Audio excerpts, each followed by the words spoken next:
یہ اس وقت کا واقعہ ہے کہ جب امام رضا علیہ السلام مدینے سے خراسان کی جانب عازم سفر تھے۔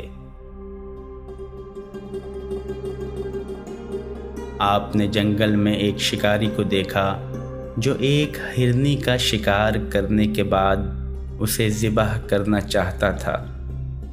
ہرنی اس کے چنگل سے چھٹکارا پانے کے لیے ہر حربہ آزما رہی تھی، مگر باوجود کوشش کے وہ اس کے چنگل سے چھٹکارا نہ پا سکی۔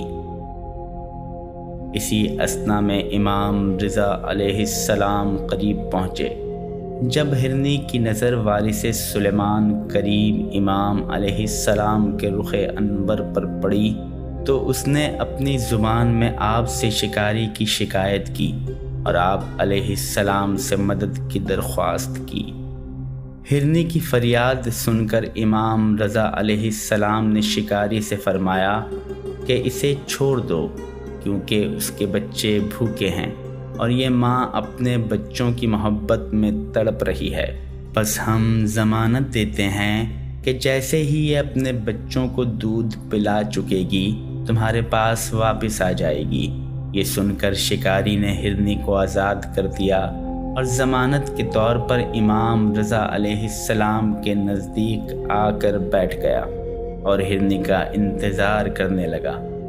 امام رضا علیہ السلام مطمئن جبکہ شکاری مضطرب تھا اور اپنے فیصلے پر پچھتا رہا تھا، لیکن امام علیہ السلام پر ایمان و اطاعت میں یہ جانور کئی انسانوں پر سبقت لے گیا، اور شکاری یہ دیکھ کر ششدر رہ گیا کہ ہرنی اپنے بچوں کی بھوک مٹا کر واپس آئی اور شکریہ کے اظہار کے طور پر اپنے کریم امام کے قدموں میں اپنا سر رکھ کر بیٹھ گئی۔